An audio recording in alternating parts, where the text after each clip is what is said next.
Welcome. You're watching Rugby with Rifle, a podcast about all things rugby and life, with your host, Danny Pabone and Rifle Scudder.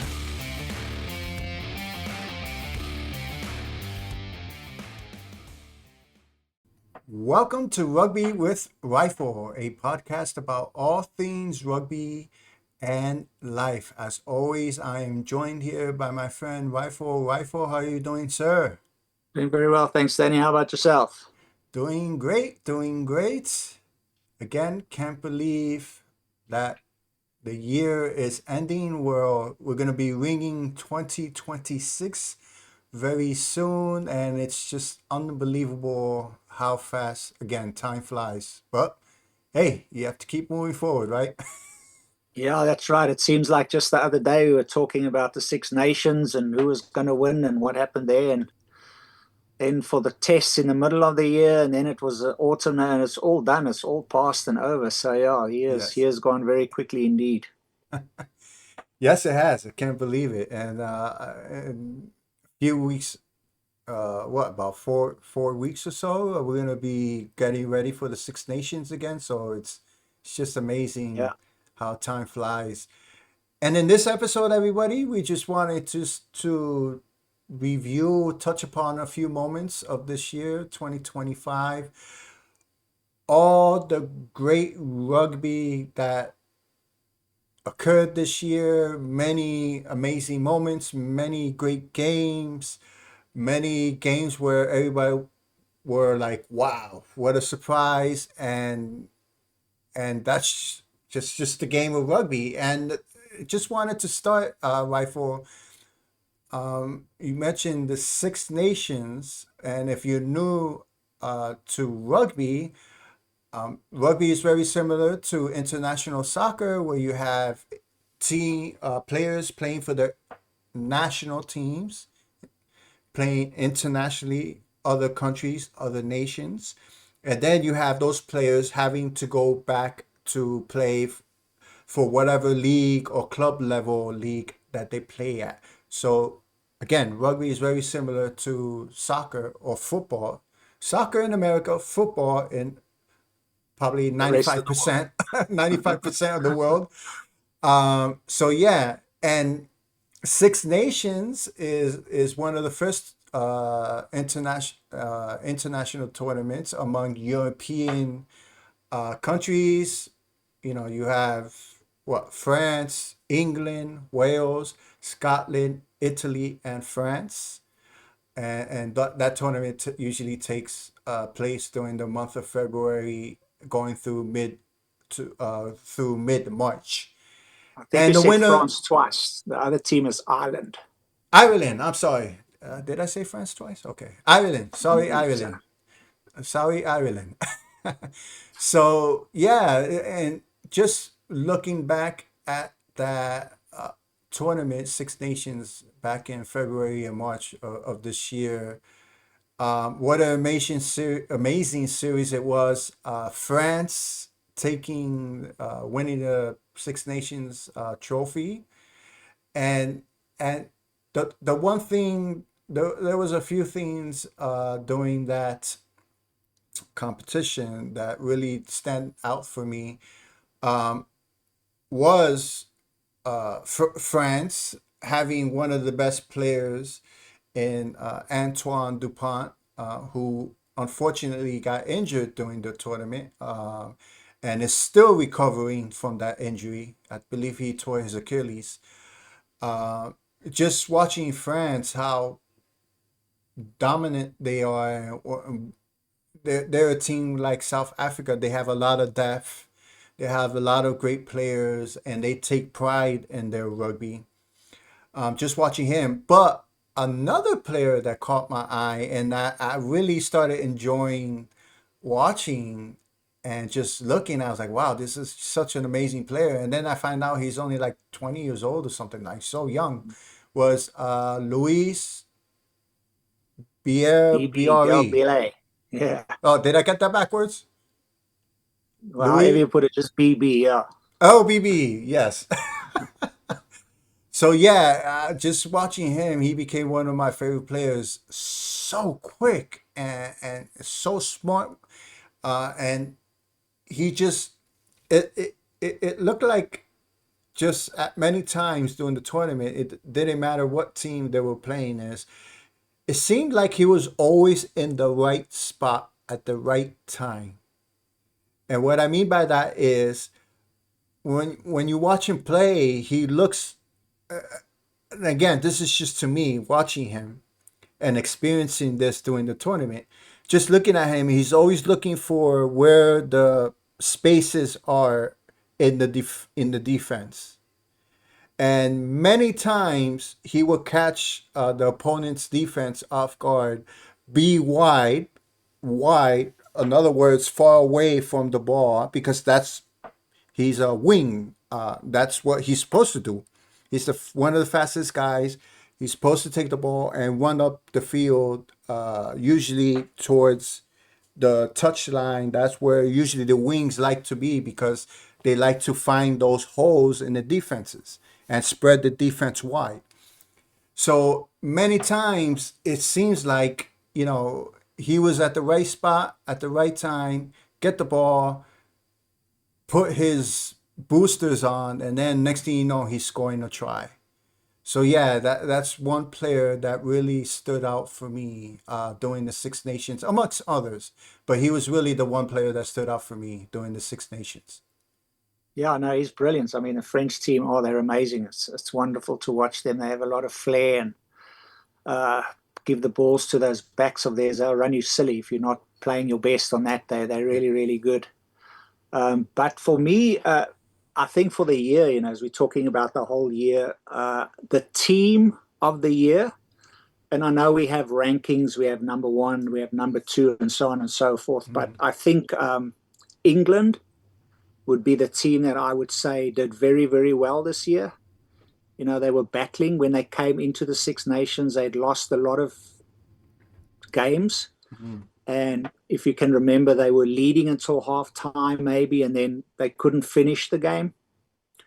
And then they were losing games by 1 or 2 points. It wasn't that they lost by far, but they just could not get over that hump of, not bringing the game to the end. Mm. And then if you watch them, and I believe they're now number 3 in the world, and they started there and they started winning. And I can remember a couple of games where they were not leading anymore. And one thought, oh my goodness, yeah, the same is going to happen. But they kept in and they played till the end and they started winning. And now I think quite a couple of games that they have not, their record was better than South Africa this year. So South Africa lost 2 games. I think England only lost 1. And at the end of the year, England played the mighty All Blacks in England and England won. So I think I'm very happy for them as a pure rugby lover that they stuck to it. They didn't change anything. They believed in what they were doing, got a quote unquote new coach. He's been there a while now, another year now, Steve Bortworth. And at the end of the year, I think England did very, very well because a lot of people were, get rid of the coach. It's always a coach. Yeah. Get rid of the coach. He doesn't know what he's doing. We need to change. And, but slowly but surely they started creeping up the ladder.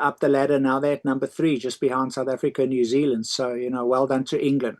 They really did well this year. I think so.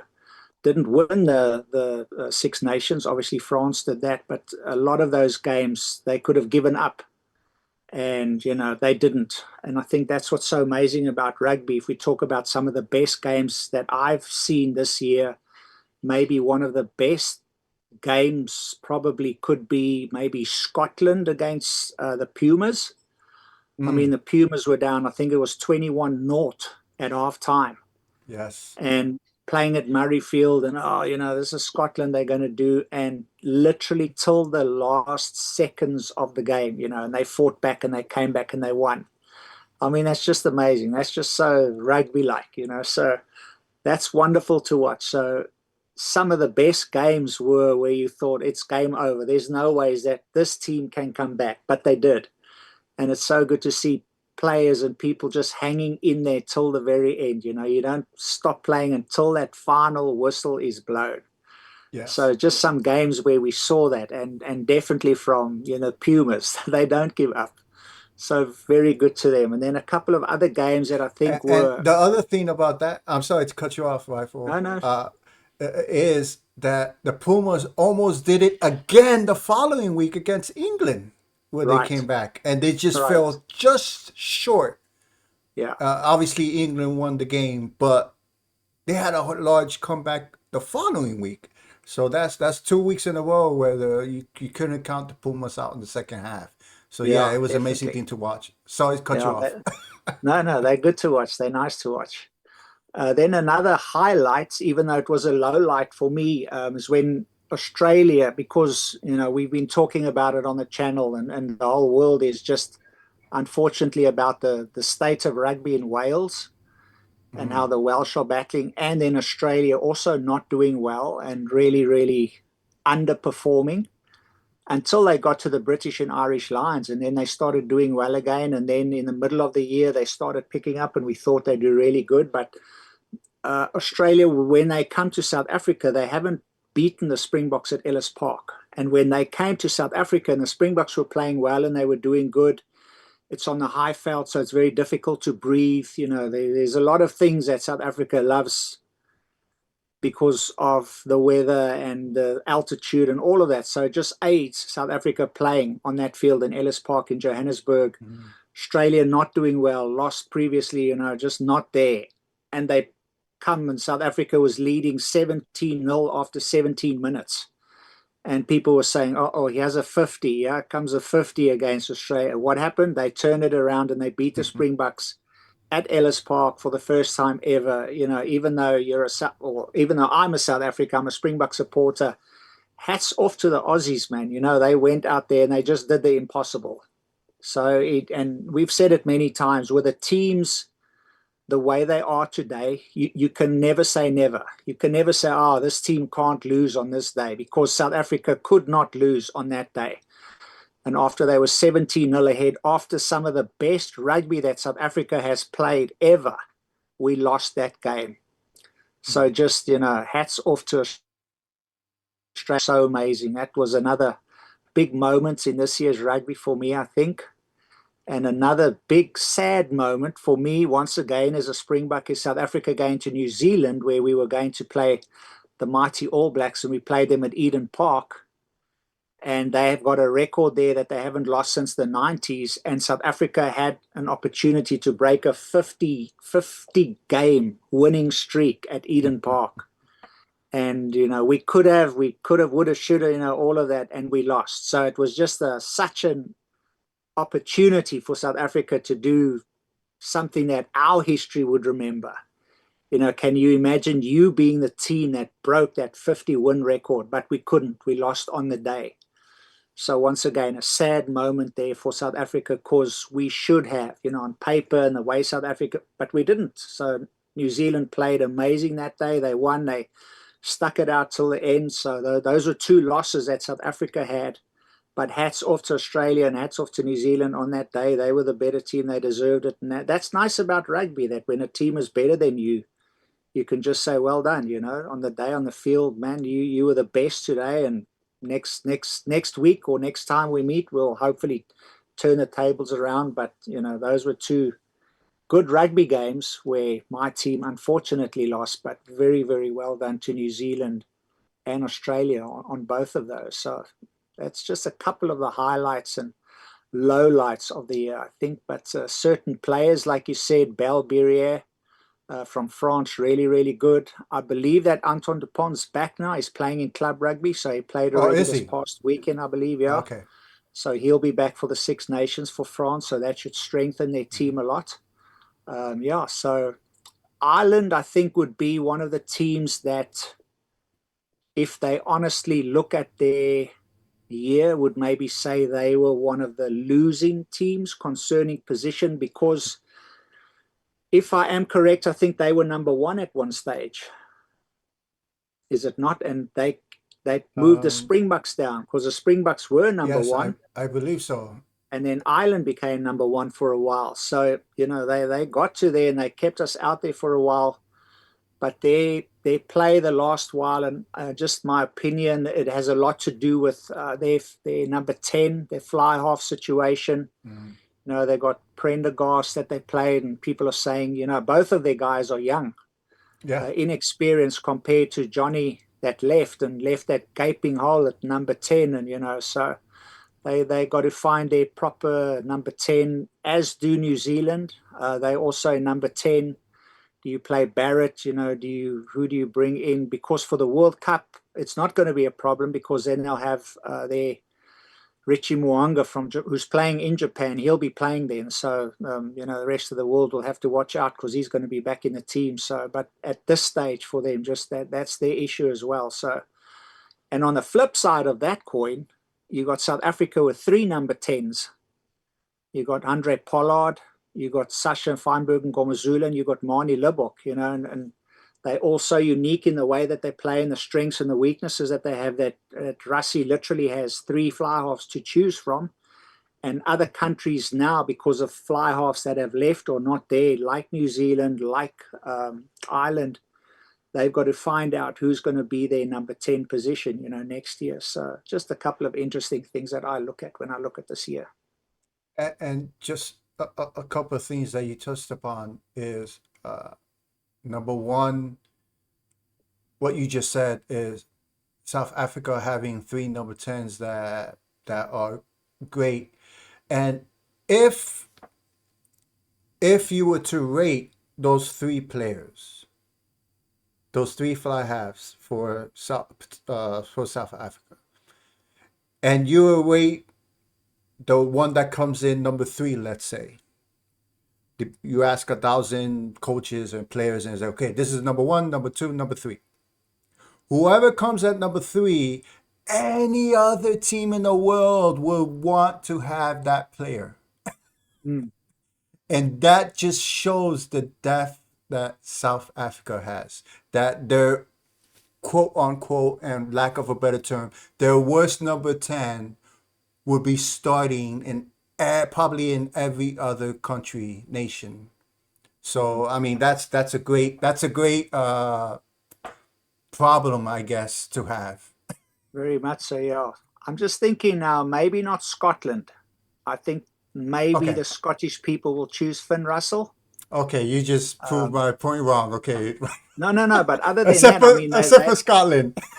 they would take the number 10, and even if Finn starts, they might bench him half time and bring on the South African reserve to come on. But you're Yeah. right. I mean, he would make the team. There's no team in the world that would not take one of those 3 fly halves at this stage. So no, you're very Yes. right there. Yes. But So yes. what is good for one team now in that position is very, very different for another team in exactly the same position. And fly half is one of the most crucial, if not the most crucial position on the Hmm. field. So when you are not sure who's your playmaker and who you're going to play and who fits in that number 10 jersey is his, you battling a bit. So New Zealand battling right there. But as I say, Richie Mwanga will be there for the World Cup. So it's just while he's not there. Yes. So yeah, I think coach-wise, the coaches that are there are no changes there. All the Six Nations coaches, they haven't changed. Top 10, like we know, they haven't changed. Eddie Jones at Japan, I think it's his first year there, but all the other teams, their coaches have been there for a long time, and they're working with the players. So no difficult things there coach-wise. I think everyone's happy with who they have or what they have now as a coach. They know what they're getting. So that's wonderful. I just saw now very, very elated about the news, but that Rassie has been contracted to 2031. Mm. So he will be in South Africa Springbok coach till 2031. And the reason that they were having issues with reappointing him, I believe, was that Rassie said he doesn't want to be the coach unless he can take his whole coaching team with him. Mm. So he wants Flannery, he wants, Tony Brown, he wants Felix Jones, he wants Stocker, he wants Don, he wants the scrum guy. He wants all those guys to go with him. He doesn't want to do it if they can't be there. So there were a lot of negotiations. So I'm very happy that he got that and what he wanted, and I think it's great for South Africa. I wish when he's finished with that he'd run for president. I really do. Him Well and Siya deserved. Kolisi can be, president and vice president. It would be wonderful for the country. They can fix it. I'm sure of that. I know that they can. It will be so good. But Yeah. yeah, so I think out of all the teams, I think England very, very good from where they started and where they were to where they are now, and they're starting to play good rugby. Mm. They're good. I mean, they're the only Northern Hemisphere that have won the World Cup. They up there always. I mean, when we played them in 20, we South Africa in 2019, the World Cup final, the previous game. I mean, they demolished a very, very good New Zealand side. And man, to put two games like that 2 weeks in a row is very, very difficult. So the English are definitely up there. So I think they would be very happy with their year, what they've accomplished, and I think Ireland would be very disappointed with their accomplishments for the 2025 rugby year, I think. And just speaking about coaches, I think, and I'm not making an excuse for the Ireland's performance, but one thing that they did have was for the Six Nations, they didn't have their head coach Andy Farrell, and the reason they didn't have their head coach Andy Farrell was because another tournament that takes place every 4 years, the British and Irish Lions tour, took place this year, and Andy Farrell was selected as the head coach for that team. And obviously, him preparing for the British and Irish Lions tour, he wasn't able to coach Ireland during the Six Nations. Um, so, again, not excusing the performance, but not having your head coach, the leader of the team, the lead strategist, it does play some role. And then him coming back to coach the team, trying to get back into the groove of things, choosing players for when they play, you know, for the national team. So all those things, again, doesn't it's not an excuse, but it does play some part of the flow of the team and everything. But again, you know, we have the six. He's going to be coaching during the Six Nations. Andy Farrell is, and if God, you know, forbid anything happens, he'll be coaching for the 2027 Rugby World Cup as well. Rugby So World yeah. Cup, yeah. So talking about coaches, I said most of the countries haven't changed and they haven't had a new coach. Ireland, sorry, Wales. Mm, They got rid of their coach who's been there for a long time and did well. So they've got a brand new coach now. I was talking about the top tier, top six nations that haven't yes. changed, but Ireland have changed their coach. Not Ireland, goodness me, man, Wales. Wales. Sorry, Wales changed their coach. Don't know why I'm saying Ireland. Yeah, and then the not the saddest thing, but the thing that really just irks me so much, and what the IRB is trying to do in trying to bring rugby to the rest of the world, make the game quicker and then they came out with this new red card system trying to speed up the game. It didn't happen. It slowed down the game immensely. So hopefully, I'm not holding my breath. I'm not believing anything will, but they got to sort that out. If they really, really want more people to watch and rugby to be the quick flowing game that it is, uh, you know, bring another system in or work something. I mean, goodness me, they got clever people that can sit in a room and talk about these things and finalize a way or a system that can be done. I mean, there's money there in rugby to pay these guys to sit in a room and come up with something, but the red card, the system that they brought in just slowed the game down, and no more could we be proven right than just in these last autumn nations where Mm. games we sat for 3, 4, 5 minutes waiting for something to happen because they had to go back and look again and rewatch. So that to me was very, very sad about what the ILB has done to rugby this year. So hopefully they can fix it. Yeah, yeah. We shall see. Hopefully, they do fix it. Yeah, And it's something that happens in every sport where you have something that has such a clear cut solution to it. But for whatever reasons, the higher powers at hand don't fix it. Yeah, Unfortunately, it there's is. one or two things like that in every sport. But Yeah. nonetheless, rugby is such an exciting sport. And again, if you're new to the podcast, me being an NFL fan for the past 3 decades or so, I've fallen in love with the game of rugby over the past couple of years. Not just because of this podcast, but because of you and just, you introducing me to the sport. It's been an amazing journey, and it's a lot of fun to watch. And again, I've said this many times throughout this year and throughout various episodes. If you are a NFL fan,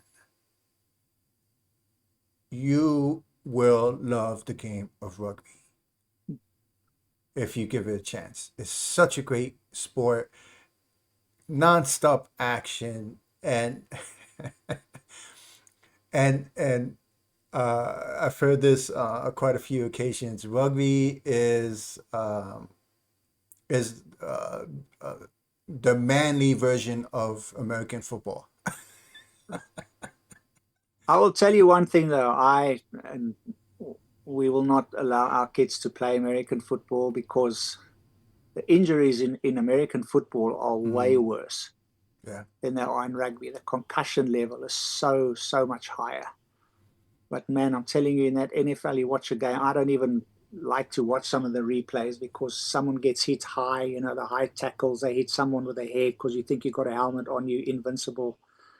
Man, it's very scary. So to say it's a manly version, I hear what you're saying jokingly, but and the injuries in the NFL, I believe, are just way worse than they are in yeah, rugby. And people can say, how can that be? But in rugby, taught don't use your head.